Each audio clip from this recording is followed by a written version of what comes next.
BRICS शिखर सम्मेलन में प्रधानमंत्री मोदी की रूस यात्रा काफी चर्चा का विषय रही।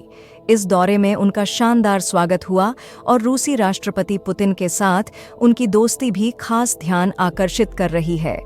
पीएम मोदी का चेतावनी भरा भाषण भी लोगों की नजरों में है। इस सम्मेलन के दौरान भारत और चीन के नेताओं की मुलाकात भी एक अहम मुद्दा बन गई है।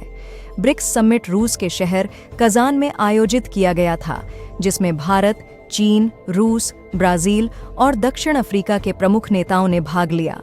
समिट के दौरान पीएम मोदी और चीन के राष्ट्रपति शी जिनपिंग की एक महत्वपूर्ण बैठक हुई। इस मुलाकात में पीएम मोदी ने सीमा पर शांति बनाए रखने को प्राथमिकता बताते हुए कहा कि यह दोनों देशों के संबंधों के लिए जरूरी है। दूसरी ओर शी जिनपिंग ने कहा कि भारत और चीन को स्थिर संबंध बनाए रखने के लिए एक दूसरे के साथ मिलकर काम करना चाहिए। इस बैठक के बाद पाकिस्तान के राजनीतिक विश्लेषकों ने भी इस पर अपनी राय दी। उन्होंने इस मुलाकात को बहुत महत्वपूर्ण बताया और कहा कि यह पीएम मोदी के लिए एक बड़ी सफलता है। उनका मानना है कि इससे भारत में पीएम मोदी का कद बढ़ेगा और उनके समर्थक, जो पहले से ही मोदी है तो मुमकिन है का नारा लगाते हैं और जोर शोर से इस नारे का प्रचार करेंगे। इस मुलाकात ने दुनिया का ध्यान अपनी ओर खींचा है, क्योंकि यह दो एशियाई महाशक्तियों के बीच संबंध सुधारने की दिशा में एक बड़ा कदम हो सकता है। भारत और चीन के बीच लंबे समय से सीमा विवाद चल रहा है और इस बैठक से उम्मीद की जा रही है कि दोनों देश शांति और स्थिरता को प्राथमिकता देते हुए आगे बढ़ सकते हैं। आज की इस दिलचस्प वीडियो में आगे बढ़ने से पहले इस वीडियो को लाइक करें और चैनल को सब्सक्राइब कर लें। आपके लिए ये बस 1 सेकंड का काम है, लेकिन इससे हमें बहुत मदद मिलती है। ब्रिक्स समिट के इस सत्र में पीएम मोदी और शी जिनपिंग की मुलाकात एशिया के भविष्य के लिए महत्वपूर्ण मानी जा रही है। यह मुलाकात राजनीतिक स्थिरता और सीमा विवाद को सुलझाने के प्रयासों की दिशा में एक नई उम्मीद लेकर आई है।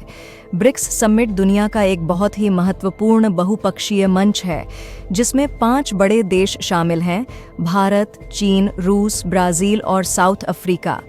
यह मंच दुनिया की 40% आबादी और 30% वैश्विक अर्थव्यवस्था को प्रभावित करता है। इस समूह की खास बात यह है कि कई अन्य देश भी इसका हिस्सा बनने की कोशिश कर रहे हैं। इसी कारण ब्रिक्स का महत्व बढ़ता जा रहा है, क्योंकि यह ग्रुपिंग अमेरिका के मुकाबले में खड़ी है, जो खुद को दुनिया का दादा मानता है। इस फोरम में चीन और रूस जैसे 2 अमेरिका के मुख्य प्रतिद्वंदी पहले से मौजूद हैं और अब भारत भी इस ग्रुप का एक महत्वपूर्ण हिस्सा है। इसलिए यह फोरम अमेरिका की रणनीतिक योजना में एक बड़ी चुनौती बन चुका है। इस बार पीएम मोदी ने भी ब्रिक्स में भाग लिया, जिससे दुनिया भर का ध्यान इस समिट की तरफ आकर्षित हुआ। इस समिट के जरिए भारत ने यह दिखा दिया कि वह अपनी विदेश नीति में स्वतंत्र और आत्मनिर्भर है। पीएम मोदी ने यह संदेश दिया कि भारत, चाहे चीन हो या रूस, सबके साथ अपने राष्ट्रीय हितों को प्राथमिकता देते हुए काम कर सकता है। पश्चिमी मीडिया जैसे वॉशिंगटन पोस्ट, न्यूयॉर्क टाइम्स और बीबीसी ने यह नैरेटिव बनाया कि पुतिन अब आइसोलेट, अलग-थलग हो गए हैं। लेकिन ब्रिक्स समिट में ईरान, तुर्की और अन्य देशों की उपस्थिति ने इस नैरेटिव को कमजोर कर दिया। इससे यह साबित हुआ कि पुतिन अब भी अपने देश की प्रतिष्ठा बनाए रखने में सफल हैं और उनका समर्थन करने वाले देशों की संख्या कम नहीं है। ब्रिक्स की सफलता से अमेरिका में बाइडेन की आलोचना शुरू हो गई, क्योंकि यह समिट अमेरिका की दादागिरी को सीधी चुनौती देता है। कनाडा के प्रधानमंत्री ट्रूडो को भी भारत से संबंध खराब करने की वजह से आलोचना का सामना करना पड़ा और कहा जा रहा है कि उन्हें इस्तीफा देना चाहिए। इस ब्रिक्स समिट ने साबित कर दिया है कि सिर्फ नैरेटिव और अखबारों में छपी खबरों से ही दुनिया की राजनीति नहीं चलती। असली तस्वीर तब सामने आती है जब यह नेता आपस में मिलते हैं और दुनिया के सामने अपनी एकजुटता दिखाते हैं। ब्रिक्स समिट में भले ही सभी देशों के मुद्दे चर्चा में थे, लेकिन सबसे अधिक ध्यान भारत और चीन के संबंधों पर था। दोनों देश पिछले 5 साल से बॉर्डर पर आमने सामने खड़े हैं, खासकर गलवान घाटी की झड़प के बाद से। इसीलिए यह सवाल उठ रहा था कि क्या इस बार पीएम मोदी और शी जिनपिंग के बीच कोई बातचीत होगी। भारत ने पहले ही स्पष्ट कर दिया था कि जब तक बॉर्डर पर शांति नहीं होगी, तब तक चीन के साथ कोई सीधी बातचीत नहीं होगी।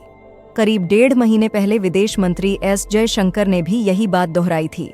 भारत का यह स्टैंड बताता है कि वह सीमा विवाद के मसले पर सख्त है।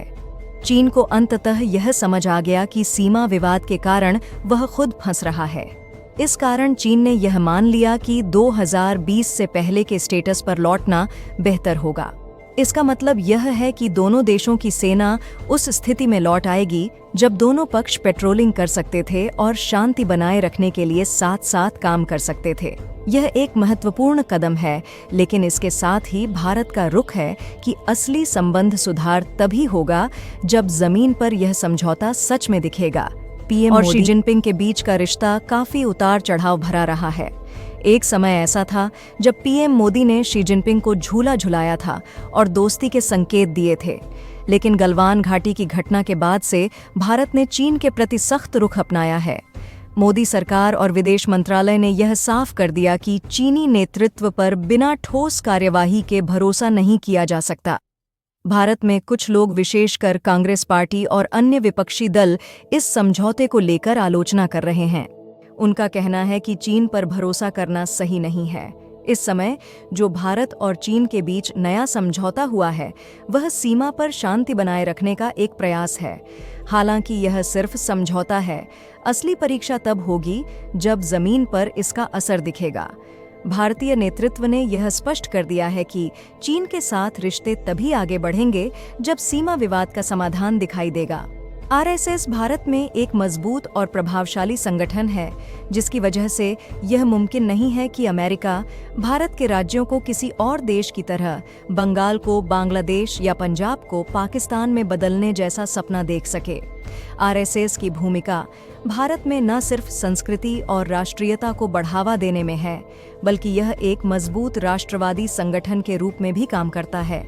यह भारत के लिए संप्रभुता और राष्ट्रहित को सबसे पहले रखने की प्रेरणा देता है। प्रधानमंत्री मोदी के नेतृत्व में भारतीय राजनीति का प्रमुख उद्देश्य भारत फर्स्ट है, जिसका मतलब यह है कि देश का राष्ट्रीय हित हमेशा प्राथमिकता पर रहेगा। हाल ही में पाकिस्तान ने भी खुद को ब्रिक्स में शामिल करने के लिए आवेदन किया। यह एक चौंकाने वाला कदम था, लेकिन पीएम मोदी ने साफ कर दिया कि आतंकवाद को समर्थन देने वाले देश को ब्रिक्स जैसी महत्वपूर्ण अंतर्राष्ट्रीय समूह में शामिल नहीं किया जा सकता। इस रुख ने दुनिया को दिखा दिया कि भारत की विदेश नीति में कोई समझौता नहीं है, खासकर आतंकवाद के मुद्दे पर। प्रधानमंत्री मोदी का कद विश्व राजनीति में इसलिए ऊंचा है क्योंकि वह किसी के सामने झुकते नहीं हैं। उनकी नीति हमेशा इंडिया फर्स्ट पर आधारित रहती है। वह चाहे अमेरिका के साथ दोस्ती करें, लेकिन यह दोस्ती भारत के राष्ट्रीय हितों को ध्यान में रखते हुए होती है। इसका मतलब यह नहीं है कि अमेरिका को ड्राइवर सीट पर बिठाकर भारत अपनी विदेश नीति को उनके अनुसार चलाए। अतीत में भारत की विदेश नीति को बाहरी ताकतों के इशारों पर चलाया जाता था। उदाहरण के तौर पर मनमोहन सिंह ने अपने 10 साल के कार्यकाल में 2 बार इस्तीफा देने की पेशकश की थी, और यह दोनों मामले अमेरिका से जुड़े थे। यह जानकारी संजय बारू की किताब में दी गई है, जो उस समय मनमोहन सिंह के मीडिया सलाहकार थे। आज की भारत सरकार न केवल भारत की संप्रभुता को मजबूत कर रही है, बल्कि विदेश नीति में भी स्वतंत्रता और आत्मनिर्भरता को प्राथमिकता दे रही है। चाहे अमेरिका हो या कोई और ताकतवर देश, पीएम मोदी ने यह स्पष्ट कर दिया है कि भारत किसी के सामने झुकेगा नहीं और हमेशा नेशनल इंटरेस्ट को प्राथमिकता देगा। प्रधानमंत्री मोदी ने 2014 के बाद से ही यह स्पष्ट कर दिया है कि भारत अब किसी देश के प्रभाव में नहीं रहेगा। इससे पहले भारत कभी चीन, कभी रूस, तो कभी अमेरिका के इशारों पर चलता रहा है, लेकिन मोदी ने दुनिया के सामने यह घोषित कर दिया कि भारत एक आत्मनिर्भर, खुदमुख्तार देश है और वह अपनी नीति खुद बनाता है। पीएम मोदी की विदेश नीति का सबसे बड़ा उदाहरण यह है कि यूक्रेन युद्ध के दौरान भी उन्होंने रूस के साथ अपने व्यापारिक संबंध बनाए रखे, जबकि पूरी दुनिया रूस को आइसोलेट करने की कोशिश कर रही थी। इसके अलावा ईरान पर सैंक्शंस के बावजूद भारत ने ईरान से पेट्रोलियम आयात जारी रखा और चाबहार पोर्ट का विकास किया, जो भारत के लिए एक रणनीतिक महत्व रखता है। मोदी सरकार ने एक ओर जहां इजरायल के साथ अपने संबंधों को मजबूत किया, वहीं दूसरी ओर ईरान के साथ भी अच्छे रिश्ते बनाए रखे। यह दिखाता है कि भारत किसी के दबाव में आकर अपनी विदेश नीति को नहीं बदलता, बल्कि वह राष्ट्रीय हित को सबसे ऊपर रखता है। पाकिस्तान ने भी हाल ही में ब्रिक्स समिट को लेकर पीएम मोदी की तारीफ की। यह आश्चर्य की बात है, क्योंकि पाकिस्तान हमेशा से भारत के खिलाफ आलोचना करता आया है।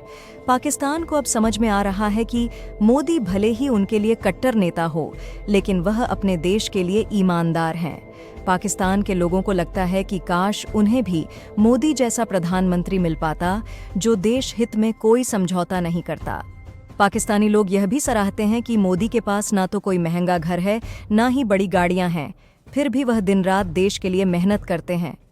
यह देखकर पाकिस्तान के लोग चाहते हैं कि उनके पास भी एक ऐसा नेता हो जो पूरी तरह से देश के प्रति समर्पित हो। पीएम मोदी ने यह साबित कर दिया है कि भारत अब आत्मनिर्भर और स्वतंत्र है। वह अमेरिका, चीन और रूस के साथ अपने राष्ट्रीय हितों को ध्यान में रखते हुए ही काम करता है, न कि उनके दबाव में आकर। यह एक ऐसी नीति है जो भारत को एक सशक्त और स्वतंत्र देश के रूप में स्थापित कर रही है।